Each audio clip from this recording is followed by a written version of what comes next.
Hola, mucho gusto. Mi nombre es Carlos Osuna Samelman. Soy el director senior de desarrollo de nuevos negocios para Count Internacional.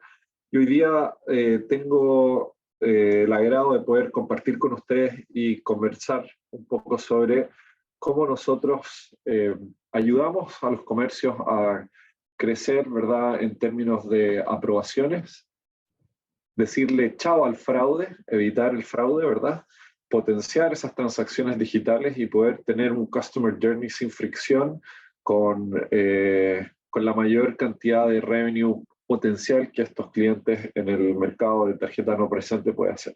Vamos a explicar cuáles son las tendencias que estamos viendo en el mercado, cómo estamos viendo el mercado de Latinoamérica, en particular el de México, ¿verdad? ¿Y cuáles son las alternativas que ustedes tienen como empresas para decidir cuando estén buscando soluciones en el mundo del antifraude? ¿Cuáles deberían ser las mejores prácticas que ustedes soliciten a los proveedores cuando estén cotizando o estén analizando contratar una solución de antifraude? Como soy parte de un grupo, voy a hablar y les voy a contar un poco quiénes somos nosotros. Toda esta charla va a estar más referenciada hacia cuál es lo que deberían buscar las empresas que están buscando oferentes en el mundo del antifraude, pero no quiero dejar de contarles desde qué mundo venimos nosotros y quiénes somos. Count es una empresa americana, parte del grupo de Equifax. Equifax adquirió esta empresa el año 2021 y estamos presentes en prácticamente todo el mundo. Count viene con una historia de más de 16 años de experiencia en el mercado del mundo antifraude. Equifax fue la primera empresa que desarrolló el ID Device Fingerprint para poder identificar los dispositivos que se están asociando o que están ejecutando un evento en un entorno, ¿verdad?, de algún cliente, eso ya sea por una página web o en un entorno de aplicativos. Hoy día estamos presentes con más de 12.000 clientes directos. Eso incluye las principales pasarelas de pago, principales líneas aéreas, principales procesadores de pago, PSPs, empresas de retail, empresas de comida rápida, etc. Y uno de los atributos más importantes de mi experiencia y un poco las cualidades únicas que hace Count como una plataforma best in class es que nosotros no estamos en un nicho específico, sino que estamos presentes en todo tipo de industria y hoy día, de hecho, nuestros clientes están en más de 75 industrias, lo cual nos da esa posibilidad de ser agnósticos a mercados o industrias específicas como muchos de los competidores donde están. Procesamos hoy día más de 56 billones de datos de transacciones al año, con múltiples y millones de atributos de datos que somos capaces de captar, ¿verdad?, a través de nuestras device collector que se implementan en los entornos de nuestros clientes. ¿Qué es lo que estamos viendo nosotros, ¿verdad?, con respecto al fraude? ¿Qué son los cambios que se están viendo? Hay varios elementos acá. No hay nada nuevo en pensar en que desde la pandemia Latinoamérica avanzó drásticamente en su evolución hacia el mundo digital. Pasamos de ser un mercado que era muy físico a ser digital, ¿verdad? En el momento que se cerraron las tiendas, se cerraron los accesos a los malls, ¿verdad? Y la gente tuvo que emigrar hacia soluciones, ¿verdad?, de pagos digitales. Los mismos gobiernos hicieron esfuerzos para poder bancarizar rápidamente a los consumidores y a las poblaciones, de tal manera de brindarles tanto apoyo financiero, pagándoles, entregándoles dinero, como también poder hacer presente el acceso a comprar bienes, ¿verdad?, digitalmente, de tal manera que se pudieran despachar a los domicilios, etc. Ese fue un cambio drástico. Les puedo comentar algo que me pasó a mí antes de la pandemia. De hecho, una semana antes que cerraran el aeropuerto de Costa Rica, yo estaba en San José, me había reunido con un par de clientes y justamente una de las conversaciones que estábamos teniendo con este cliente era automatizar el mundo del crédito, cómo automatizar y permitir que un consumidor pudiese abrir una cuenta digitalmente sin tener que ir presencialmente al banco. Eh, el final de la historia fue: muchas gracias, nos encanta, pero mi población, mis consumidores no están preparados para esto. Nos faltan años, 10 años mínimo, para poder estar en este entorno y poder estar en una realidad digital como nosotros veníamos planteándola. Eh, bueno, a los 2 días se cerraron los aeropuertos, yo gracias a Dios llegué a mi casa, pero pasaron algunas cosas. Por ejemplo, muchos de los clientes con que habíamos conversado nos empezaron a llamar, y específicamente este cliente a las pocas semanas ya me estaba contactando diciéndome, bueno, hubo algunos cambios y ahora sí estamos interesados. La población avanzó rápidamente.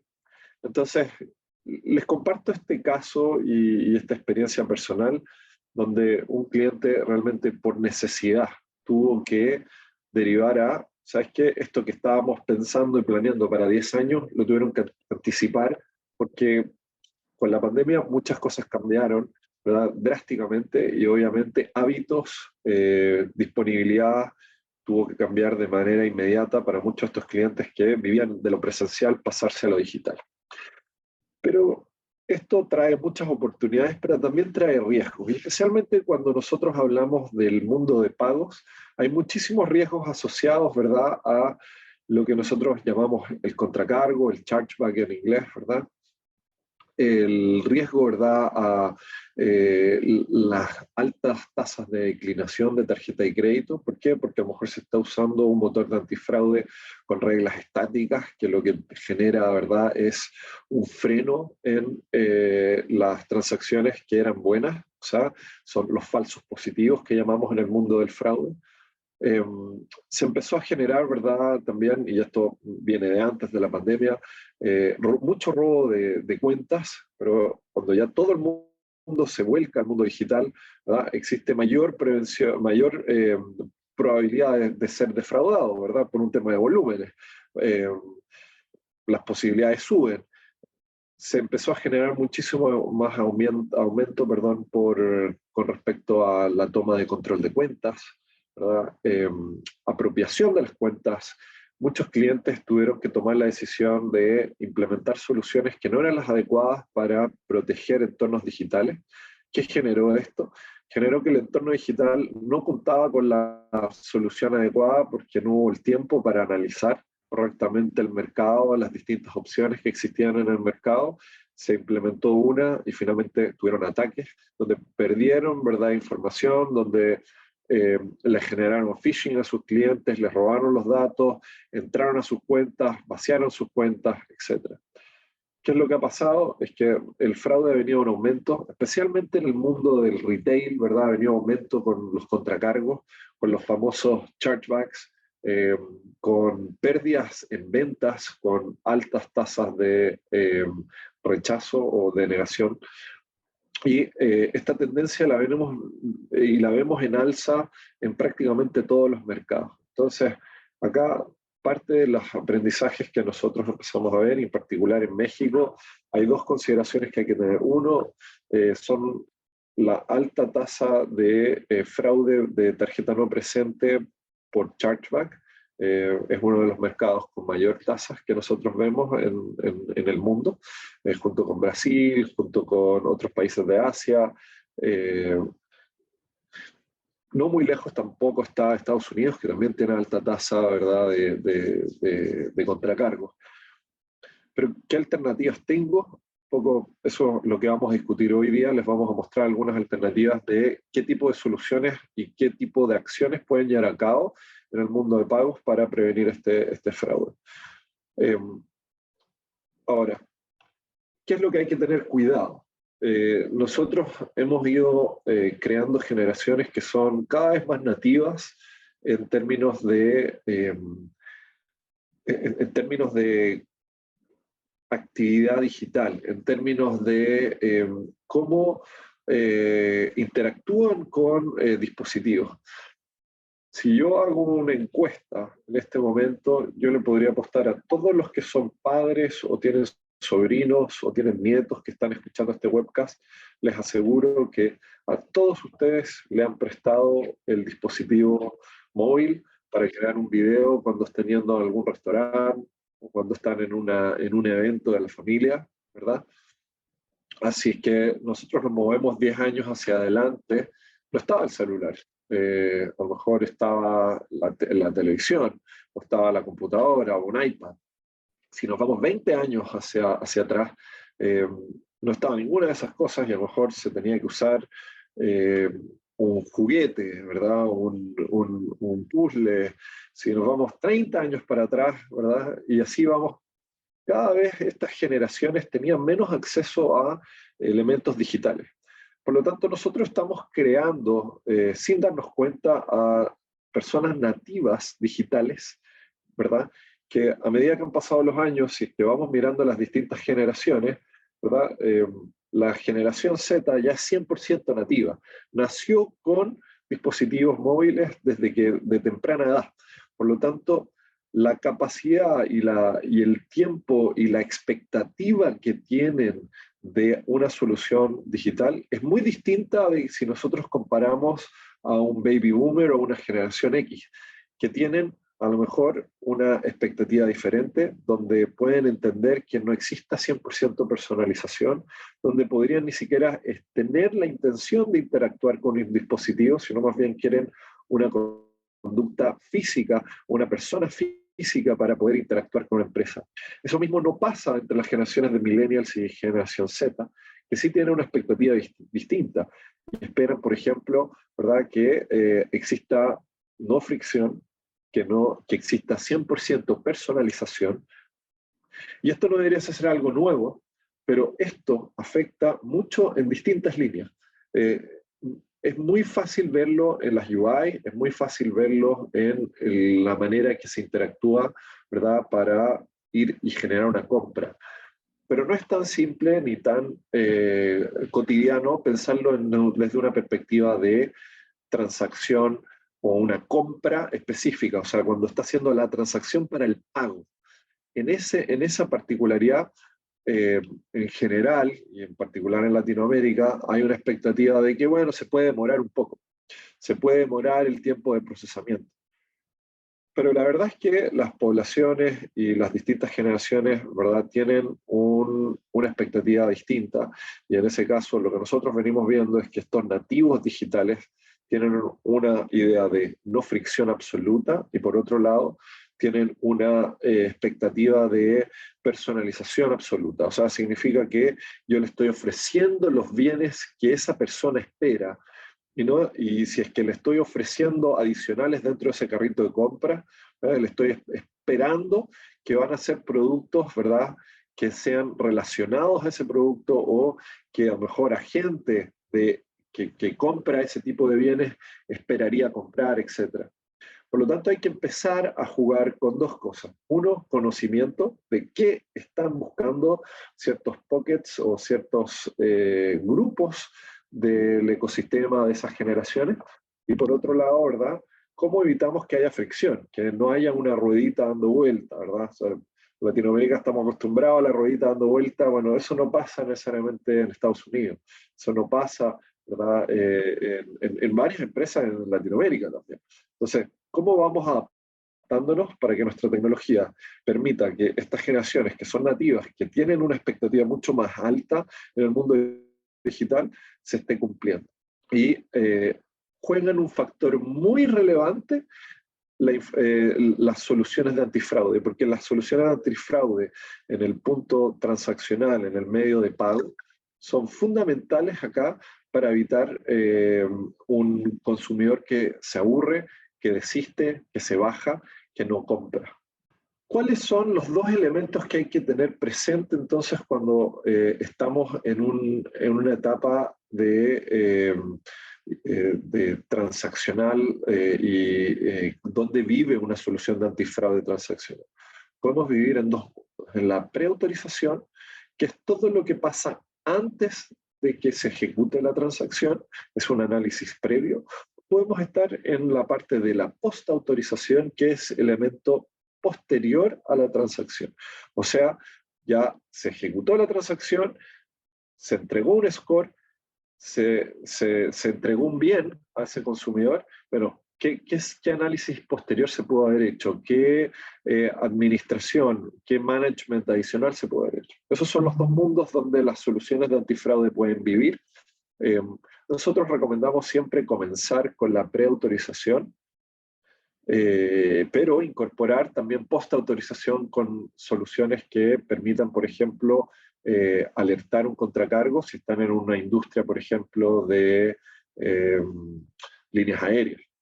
Hay que tener una solución, ¿verdad?, de chargeback management o administración de contracargos, de tal manera que ustedes puedan prevenir los contracargos en tiempo real, hacer refunds en tiempo real a clientes, de tal manera de evitar el contracargo, etc. Hay varias alternativas que se pueden administrar. Lo importante es tener claro en qué industria vivo, cuáles son los mecanismos que tengo para prevenir, ¿verdad? Y luego, si es que ya se ejecutó la transacción, ¿cuáles son las otras alternativas en el mundo de la post-autorización para frenar esos contracargos o al menos alertarme? ¿Qué es lo que nosotros esperamos de una solución de antifraude y qué son los elementos que ustedes deberían analizar?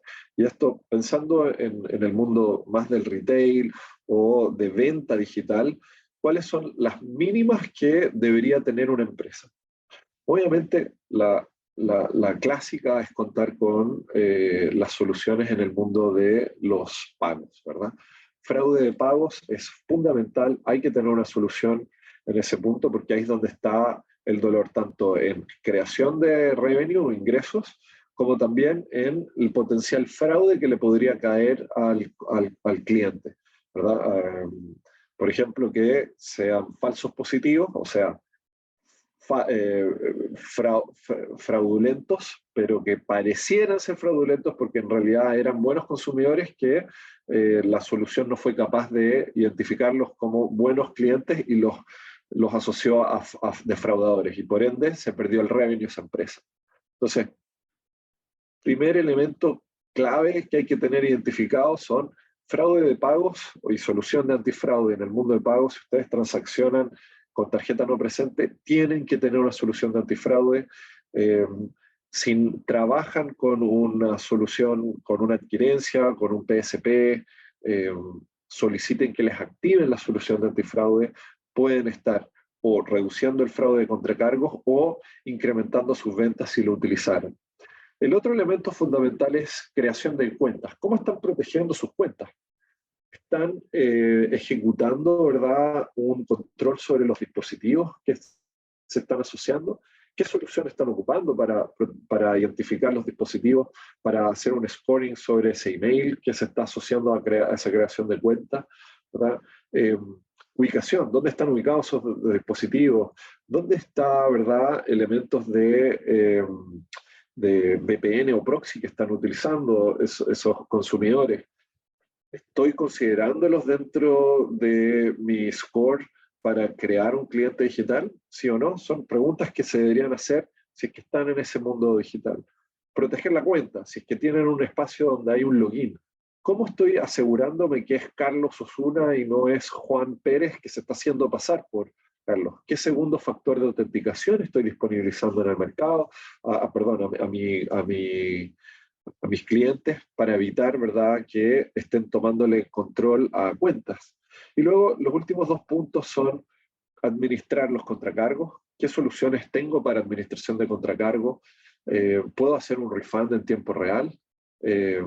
¿Tengo soluciones terceras como Verify y Etoca integradas para poder hacer ya sea un refund o para poder hacer una alerta porque sé que viene un contracargo? Entonces puedo a lo mejor dejar sin efecto un ticket, si es que estoy en el mundo de líneas aéreas o de travel agencies.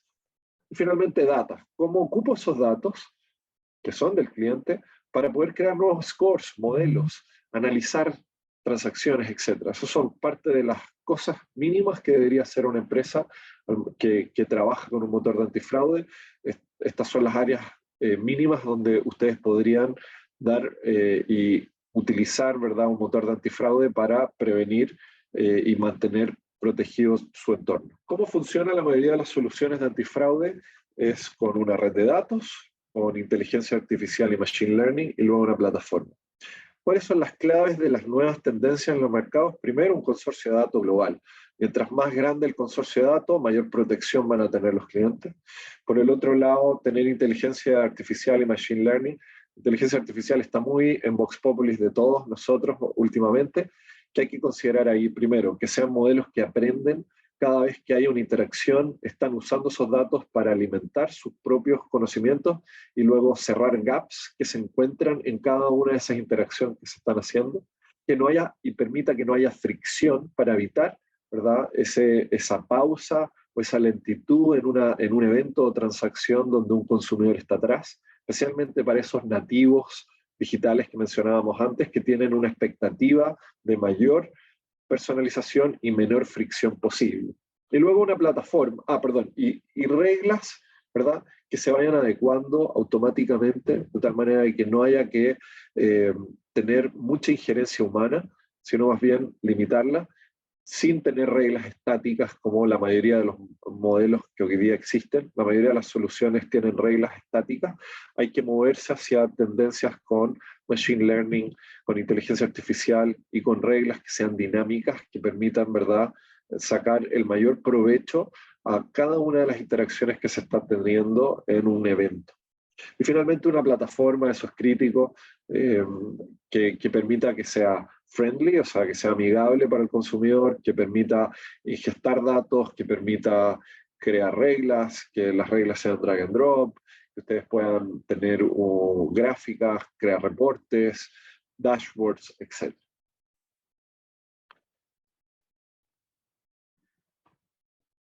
Cuando hablamos de fraude y cuando hablamos de soluciones de antifraude, hay que tener ciertos elementos claves para poder combinar atributos de datos y entregar una señal, ¿verdad?, lo más fidedigna posible que permita que no haya un revenue gap. Parte de las tecnologías que existen en el mercado permiten captar algunos datos. Mientras más datos logren captar estos device collector, mejor.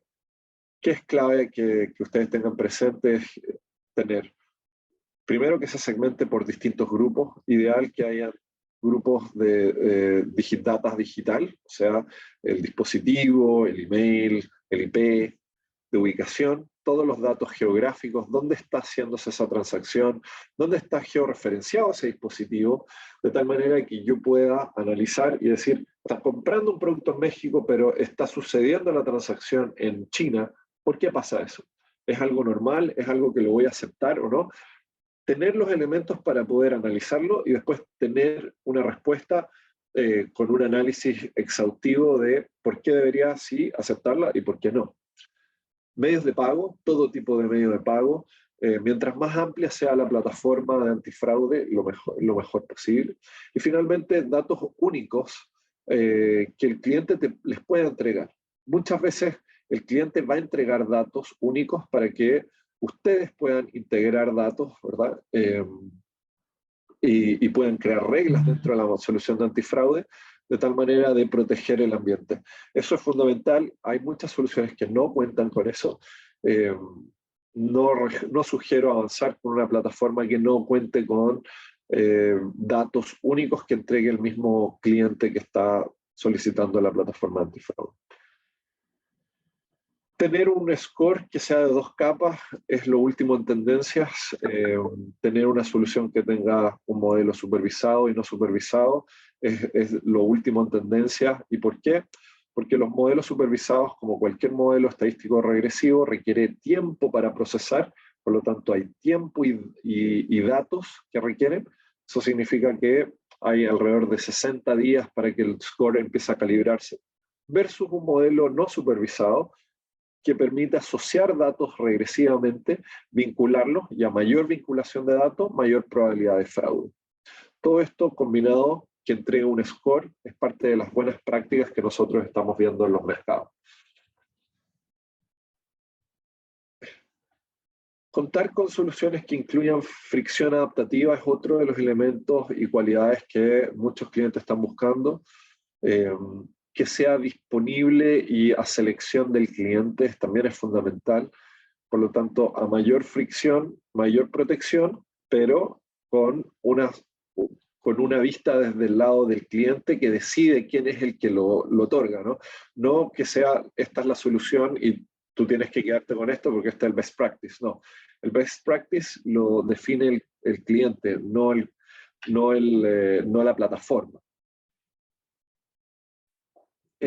Obviamente, como hablé antes de la plataforma, poder tener reportes, sacar datos, elementos para poder analizar, revisar, y como toda software, es una combinación entre tecnología y humanos combinados para poder entregar el mejor resultado.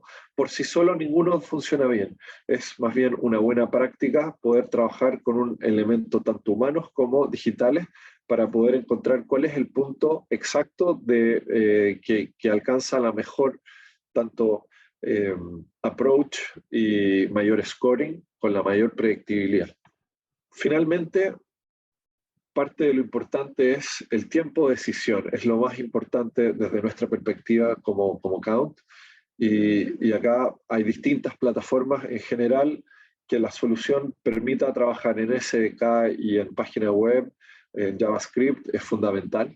Por lo tanto, que no se limite al cliente, sino que la plataforma sea flexible en ese sentido, que permita, ¿verdad?, una política de negocio donde se pueda aprobar o rechazar o revisar a decisión del cliente, pero en un tiempo de decisión que sea mínimo, bajo los 300 milisegundos, el estándar del mercado.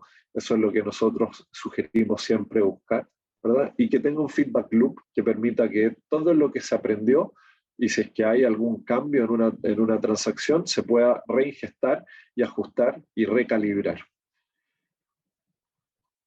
Eso es parte de lo que nosotros hemos visto como mejores prácticas dentro del mercado, es parte de nuestra sugerencia de lo que ustedes deberían estar implementando. Algunos de los clientes, y ahora voy a hablar un poco más de nosotros, Count es una empresa global, como dije anteriormente, estamos presentes en todo tipo de empresas en todo el mundo, somos parte de la familia de Equifax, trabajamos con todo tipo de empresas como las que estoy presentando acá, tanto retailers, líneas aéreas, QSRs, comida rápida, cualquier tipo de producto. Y también trabajamos con los principales procesadores, bancos, plataformas de e-commerce, CRM, etc. Así que si es que alguno de ustedes está interesado en conversar con nosotros, encantados de recibirlos, conversar, ver qué alternativas podemos ayudarlos, darles alguna indicación de cómo trabajamos hoy día en el mercado, quiénes son nuestros principales proveedores y clientes en el mercado mexicano. Estamos hace más de 13 años en el mercado mexicano, 12 años en el mercado mexicano, así que tenemos un conocimiento muy amplio y estaríamos encantados de conversar con ustedes y darles un poco de insight de qué son las mejores prácticas y qué deberían hacer para protegerse bien en el mercado mexicano. Muy, muy agradecido de su tiempo y les deseo un muy buen día. Hasta luego.